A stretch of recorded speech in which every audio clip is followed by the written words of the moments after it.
Assalamualaikum warahmatullahi wabarakatuh. Eh, Selamat malam. Sebelumnya, perkenalkan kami dari kelompok 6. Di sini kami ingin mempresentasikan hasil diskusi kelompok kami di mata kuliah Pendidikan Kewarganegaraan. Nah, materi yang sudah kami diskusikan adalah urgensi dan tantangan ketahanan nasional bagi Indonesia dalam membangun komitmen kolektif yang kuat dari seluruh komponen bangsa untuk mengisi kemerdekaan Indonesia. Sebelumnya, perkenalkan kelompok kami dengan saya sendiri, nama saya Diah Ayumita. Selanjutnya Lalu ada saya Budi Cahyono. Lalu ada saya Emma Hasan Bayhaki. Ada saya Sian Gabriel Satrio Siregar.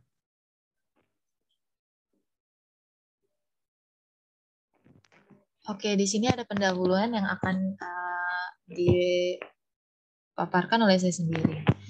Ketahanan nasional merupakan salah satu konsepsi kenegaraan Indonesia. Sejak kemerdekaan Indonesia pada proklamasi 17 Agustus 1945, kehidupan bangsa Indonesia tak luput dari gejolak dan ancaman yang membahayakan kelangsungan hidup bangsa seperti agresi militer Belanda, gerakan separatis, PKI, DITII, dan lain sebagainya. Tetapi bangsa Indonesia mampu mempertahankan kemerdekaan dan kedaulatannya dari agresi Belanda dan mampu menegakkan wibawa pemerintahan Republik Indonesia pada saat itu juga.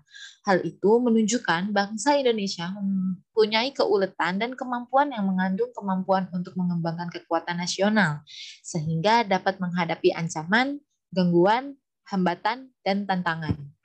Posisi geografis Indonesia menjadikan Indonesia sebagai negara untuk ajang persaingan.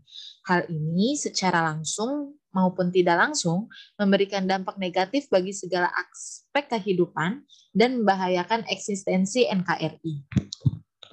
Untuk itu, bangsa Indonesia harus memiliki keuletan dan komitmen kolektif yang kuat serta mengandung kemampuan mengembangkan kekuatan nasional sehingga berhasil mengatasi setiap bentuk tantangan ancaman, hambatan, dan gangguan dari manapun datangnya dengan cara yang beragam. Hakikat ketahanan nasional. Hakikat ketahanan nasional Indonesia adalah keuletan dan ketangguhan bangsa yang mengandung kemampuan mengembangkan kekuatan nasional untuk dapat menjamin kelangsungan hidup bangsa dan negara dalam mencapai tujuan nasional. Selanjutnya akan dilanjutkan oleh Budi. Kepada Budi, saya persilakan. Baik, terima kasih moderator. Jadi di sini saya akan jelaskan tentang unsur-unsur. Yang pertama, elemen atau faktor yang mempengaruhi kekuatan atau ketahanan nasional suatu negara terdiri atas beberapa aspek, yakni ada aspek unsur atau gatra penduduk, ada unsur atau gatra wilayah, unsur atau gatra sumber daya alam, unsur atau gatra di bidang ideologi, unsur atau gatra di bidang politik, unsur atau gatra di bidang ekonomi yang berkaitan dengan sistem ekonomi suatu negara, baik yang menganut sistem ekonomi liberal atau sistem ekonomi sosialis. Unsur atau gatra di bidang sosial budaya yang berkaitan dengan akulturasi dan asimilasi budaya dan masyarakat di suatu negara. Yang terakhir ada unsur atau gatra di bidang pertahanan keamanan yang berkaitan ancaman militer yang dihadapi suatu negara dari negara lain. Next slide.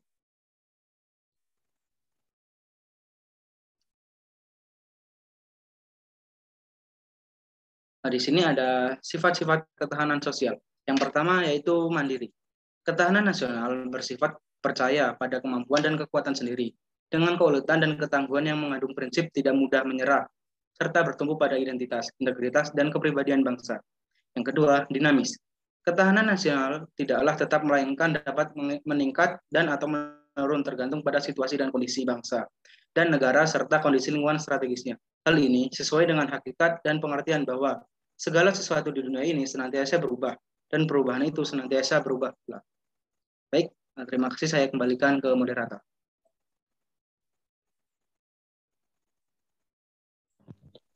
Oke, selanjutnya akan dilanjutkan oleh Sean. Kepada Sean, saya persilakan. Baik, terima kasih moderator atas waktunya. Di sini saya akan melanjutkan menjelaskan tentang sifat-sifat ketahanan sosial. Yang ketiga adalah wibawa, yaitu keberhasilan pembinaan ketahanan nasional Indonesia secara berlanjut dan berkesinambungan akan meningkatkan kemampuan dan kekuatan bangsa yang dapat menjadi faktor yang diperhatikan pihak lain. Makin tinggi ketahanan nasional Indonesia, makin tinggi pula nilai kewibawaan nasional, yang berarti makin tinggi tingkat daya tangkal yang dimiliki bangsa dan negara Indonesia. Yang keempat, konsultasi dan kerjasama. Konsepsi ketahanan nasional mengutamakan sikap konfrontatif dan antagonistis. Tidak mengandalkan kekuasaan dan kekuatan fisik semata, tapi lebih ke sikap konsultatifnya dan kerjasama, serta saling menghargai dengan mengandalkan pada kekuatan moral dan kepribadian bangsa. Moderator, selanjutnya. Next slide. Berikutnya, tantangan ketahanan nasional di Indonesia di saat ini. Kalau berdasarkan ancamannya dibagi dua, yaitu dari luar, seperti agresi, pelanggaran wilayah, spionase, dan sabotase. Yang kedua, ancaman dari dalam, itu ancaman yang dari dalam negeri, seperti tawuran atau perdebatan di tempat ini lainnya. Yang berikutnya dibagi berdasarkan bentuk ancamannya, yaitu ancaman fisik dan non-fisik. Dan ancaman fisik itu seperti yang mengganggu fisik, menggunakan serangan senjata, dan lain-lainnya yang berasal dari dalam maupun luar negeri. Yang berikutnya ancaman non-fisik, yang ancaman ketahanan, yang seperti dalam bentuk pemikiran, seperti perang ideologi, perang politik, dan lainnya. Next slide, moderator.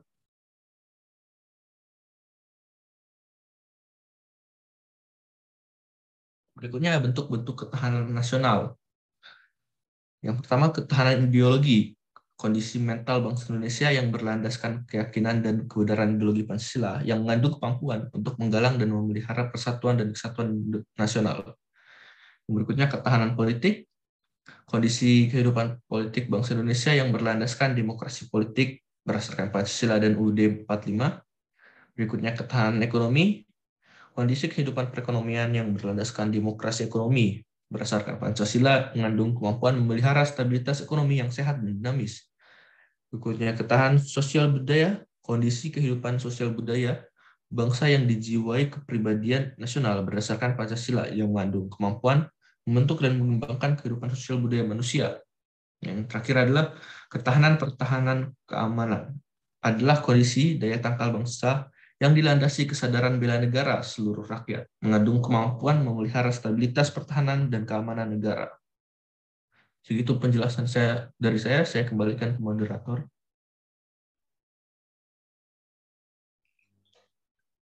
Baik, selanjutnya akan disampaikan oleh Baihaqi. Kepada Baihaqi, saya persilakan.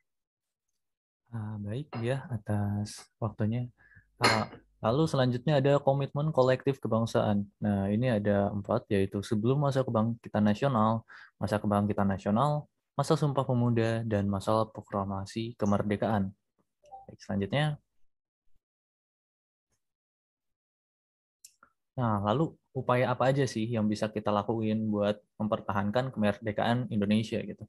Nah, yang pertama itu ada melestarikan budaya bangsa yang beragam. Nah, ini ya melestarikan kebudayaan walaupun kita beda-beda tapi tetap satu dan kita harus tetap pertahanin ya. Lalu yang kedua, menolak campur tangan atau intervensi asing. Jadi kalau misalnya ada yang apa gitu, arus globalisasi yang aneh-aneh kayak misal rame nih LGBT gitu. Nah, itu ditolak karena tidak sesuai dengan Nusantara gitu. Lalu yang ketiga, menjaga keutuhan bangsa dan negara dari ancaman atau gangguan, baik datang dari dalam ataupun luar. Keempat, memperkuat sistem pertahanan dan keamanan rakyat semesta. Yang kelima, yaitu siap sedia membela tanah air. Ini semua orang ya, semua makhluk yang ada di Indonesia. Perlu mencontoh teladan dari para pejuang yang telah berjuang memproklamasikan dan mempertahankan kemerdekaan karena mereka bersatu. Baik, selanjutnya. Nah, lalu pada akhirnya kesimpulan.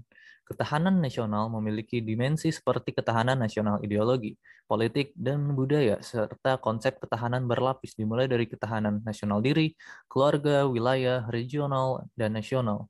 Inti dari ketahanan nasional Indonesia adalah kemampuan yang dimiliki bangsa dan negara dalam menghadapi segala bentuk ancaman yang dewasa ini. Spektrumnya semakin luas dan kompleks, baik dalam bentuk ancaman militer ataupun nir-militer. Selain itu, dalam mengisi kemerdekaan, perlu adanya perwujudan semangat dan komitmen kolektif kebangsaan untuk mempertahankan ketahanan negara kesatuan Republik Indonesia yang tercermin dalam nasionalisme dan patriotisme rakyat. Baik, mungkin cukup sekian dari saya kembalikan ke moderator. Terima kasih.